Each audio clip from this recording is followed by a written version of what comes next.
जनता की इच्छा है कि हमारे क्षेत्र का विकास हो।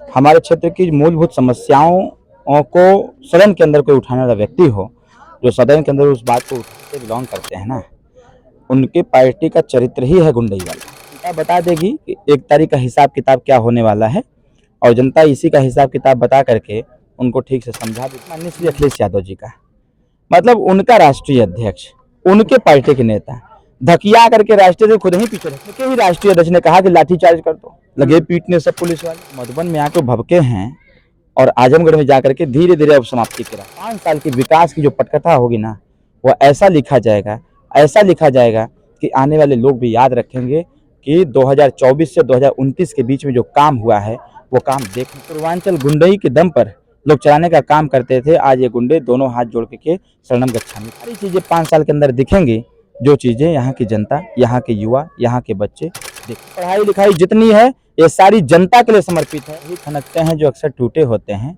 और वादे वही करते हैं जो अक्सर झूठे। पढ़ाई किया है बचपन में, जिस गरीबी से मैं आकर के यहाँ तक आज आया हुआ हूँ, double PhD, MPhil, net qualify, CCC, O level, PGDCA, DACS, CCC, MA, ये सारी पढ़ाई बड़ा संघर्ष है। इसमें हमारी मौजूदगी है महुआर ग्राम सभा में, और हमारे से मिल चुके हैं अरविंद राजभर जो कि NDA प्रत्याशी। सीधे बात करते हैं और कुछ जानने की कोशिश करते हैं। आप जन संपर्क कर रहे हैं, क्या लोगों का माहौल दिख रहा है? माहौल बहुत अच्छा दिख रहा है और जनता का अपार जन समर्थन प्राप्त हो रहा है, और जो जनता का पॉइंट ऑफ व्यू है, जो कॉन्सेप्ट है, उसी कॉन्सेप्ट को हम आगे बढ़ाना चाहते हैं। जनता की इच्छा है कि हमारे क्षेत्र का विकास हो। हमारे क्षेत्र की मूलभूत समस्याओं को सदन के अंदर कोई उठाने वाला व्यक्ति हो, जो सदन के अंदर उस बात को उठावे और क्षेत्र का विकास कर सके। इन सारी चीज़ों को देखते हुए जिस प्रकार से यहाँ जाति भावना, धार्मिक भावना, दलगत राजनीति से ऊपर उठ करके लोग इस चीज़ को स्वीकारता प्रदान कर रहे हैं कि NDA ने इस बार प्रत्याशी अच्छा दिया है, हम सब लोग मिलकर के उनको वोट करेंगे। देखा जाए इसके पहले दो दिन पहले रैली हुई थी मधुबन में, दुबारी में, वहाँ पे एक सपा के बड़े नेता आए थे जो कि कहे थे कि 1 तारीख को समझा दिया जाएगा। इस पे क्या कह रहे हैं? देखिए क्या है कि वो जिस पार्टी से बिलोंग करते हैं ना, उनके पार्टी का चरित्र ही है गुंडई वाला। अगर वो गुंडई नहीं करते, लोगों की ज़मीनों पर कब्जा नहीं करते, बहन बेटियों के साथ अभद्र व्यवहार नहीं करते, उल्टा सीधा काम नहीं करते, समस्त हमारे युवाओं का हिस्सा नहीं लूटते, हमारे बच्चों की शिक्षा नहीं लूटते, तो आज वो कहीं और जगह होते।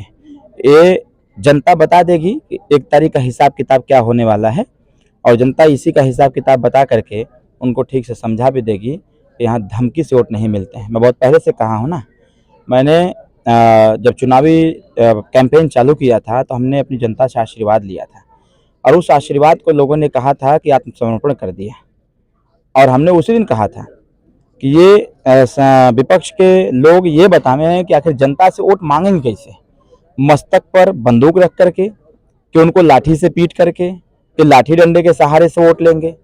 जो मैंने उस दिन कहा था वो चीज़ें मधुबन में देखने को दोबारी में प्राप्त हुई। मैंने कहा था कि इनका यही नेचर है, गुंडई वाली भाषा का प्रयोग करना, गुंडई करना। अभी वही छोड़िए, अभी एक वीडियो वायरल हो रहा है आजमगढ़ में माननीय श्री अखिलेश यादव जी का, मतलब उनका राष्ट्रीय अध्यक्ष, उनके पार्टी के नेता धकिया करके राष्ट्रीय से खुद ही पीछे ढकेल दे रहे हैं। वो तो राष्ट्रीय से अपना वो किए कि उसको धक्का फक्का दे करके सामने खड़े हो गए। देखिए क्या है, और उसके बाद उनके ही राष्ट्रीय अध्यक्ष ने कहा कि लाठीचार्ज कर दो, लगे पीटने सब पुलिस वाले। तो ये चीजें क्या प्रदर्शित कर रही हैं? समाजवादी पार्टी मतलब समाप्तवादी पार्टी, और समाप्तवादी पार्टी जब किसी दिया को बुझना होता है ना तो भभकता तेज है। तो मधुबन में आके भभके हैं और आजमगढ़ में जाकर के धीरे धीरे अब समाप्ति के रास्ते पर हैं। बहुत पहले माननीय ओम प्रकाश राजभर ने एक बात कहा था कि कुछ लोग भारतीय जनता पार्टी में सट करके मोदी जी को प्रधानमंत्री बनाएंगे और कुछ लोग हट करके बनाएंगे। तो इसकी प्रक्रिया समाजवादी पार्टी के जो बड़े नेता हैं उन्होंने चालू कर दिया है, और पूरा विश्वास जनता को है इस बार तीसरी बार प्रचंड बहुमत से हम मोदी जी को प्रधानमंत्री बनाएंगे, और घोसी में प्रचंड वोटों से इस बार जीतेंगे, और जीत करके आने वाले 5 साल की विकास की जो पटकथा होगी ना, वह ऐसा लिखा जाएगा कि आने वाले लोग भी याद रखेंगे कि 2024 से 2029 के बीच में जो काम हुआ है वो काम देखने लायक है। मैं बार बार कहता हूं, विपक्ष के पास विकास का कोई मुद्दा नहीं है, विपक्ष के पास युवा कल्याण का कोई मुद्दा नहीं है, विपक्ष के पास बच्चों के शिक्षा के लिए कोई मुद्दा नहीं है, महिलाओं की रक्षा सुरक्षा के लिए कोई मुद्दा नहीं है। वो मुद्दा विहीन लोग हैं। और जो मुद्दा विहीन लोग होंगे, जब मुद्दों पर चर्चा होगी, जब मुद्दों की बात होगी, तो ऐसा फ्रस्ट्रेशन, ऐसा हिचकिचाहट, ऐसी स्थितियां उत्पन्न होना जायज़ है। अभी तो कुछ दिन पहले और चलने तो दीजिए, अभी टेम्परेचर हमारे युवा साथी बढ़ा रहे हैं ना, आने दीजिए, अभी कुछ और होने वाला है। एक सवाल हम और हमारा जहाँ यहाँ को घोसी लोकसभा में स्थिति ये है कि जो कि बच्चे ऊंची पढ़ाई पढ़ने के लिए बाहर जाते हैं, कब वो समय आएगा कि मऊ जिले के लोग अपने ही जिले में पढ़ाई करेंगे? वो अब समय आ गया है। कहा जाता है कि जब जब कोई विपत्ति आती है या समस्या बढ़ता है, तो उसके समाधान के लिए कोई न कोई जरूर आता है। जब जब इस देश पर अन्याय, अत्याचार, अपराध बढ़ा है, तब तब उसको रोकने के लिए कोई न कोई जरूर आया है। इस प्रदेश में 4 बार सपा, 4 बार बसपा की सरकार में जब अन्याय, अत्याचार जनता के साथ हुआ, तो योगी जैसा व्यक्ति आया और जीरो टॉलरेंस की नीति अपना करके टोटल कंट्रोल किया। जो प्रदेश, जो पूर्वांचल गुंडई के दम पर लोग चलाने का काम करते थे, आज ये गुंडे दोनों हाथ जोड़ के शरणम गच्छामी कर रहे हैं। मेरा मानना ये है कि ये समय अब आ गया है। अब घोसी लोकसभा में वो सारी चीज़ें 5 साल के अंदर दिखेंगी, जो चीज़ें यहाँ की जनता, यहाँ के युवा, यहाँ के बच्चे देखना चाहते हैं। यहाँ के जो राजनेता हैं, वो लोग भी जो देखना चाहते हैं हमारे घोसी को, आने वाले 5 साल के दरमियान ही वो सब कुछ देखेंगे, जिससे कि हमारे जो छोटे छोटे बच्चे हैं वो कहीं बाहर पढ़ने नहीं जाएंगे। अटल आवासीय विद्यालय को बनवा करके यहीं पर उनको शिक्षा देंगे। गरीब बच्चों को यूनिवर्सिटी खुलवाएंगे, ताकि हमारे इस क्षेत्र के युवा कहीं अन्य जगह न जा करके यहाँ की डिग्री लें, यहाँ के यूनिवर्सिटी में पढ़ करके डिग्री लेकर के बाहर या चाहे जहाँ काम करने जाए करें। तीसरी चीज़ यहाँ पर यह है, जिस प्रकार से यहाँ के लोग इलाज कराने BHU, गोरखपुर, लखनऊ जाते हैं, हमारा प्रयास होगा कि अब वहाँ नहीं। अगर सबके वोट से हर जगह PGI बन सकता है, मेडिकल कॉलेज बन सकता है, तो अब मऊ में भी बनेगा और पॉलिटेक्निक कॉलेज भी खुलेगा, ITI कॉलेज भी खुलेगा, बच्चियों को पढ़ने के लिए डिग्री कॉलेज भी खुलेगा। मतलब कि इस घोसी के चहुमुखी विकास के लिए कोई कोर कसर नहीं छोड़ेंगे। हमने पहले ही कहा, ये मेरी पढ़ाई लिखाई जितनी है, ये सारी जनता के लिए समर्पित है और मेरे पूरे जीवन का एक ही लक्ष्य है, जनता का कल्याण, सामाजिक, राजनीतिक, आर्थिक और शैक्षणिक परिवर्तन ला करके खुशहाल घोसी बनाया जाए, आदर्श घोसी बनाया जाए। देखा जाता है जैसे चुनाव होता था, तमाम नेता बहुत वादे करते हैं, लेकिन जैसे चुनाव खत्म हो जाता है, नेते जो होते हैं वादे भूल जाते हैं। तो क्या अरविंद राज भी उस भूल जाएंगे कि करेंगे? बर्तन वही खनकते हैं जो अक्सर टूटे होते हैं, और वादे वही करते हैं जो अक्सर झूठे होते हैं।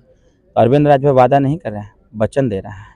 और वचन किस बात का? मैंने भी पढ़ाई किया है बचपन में।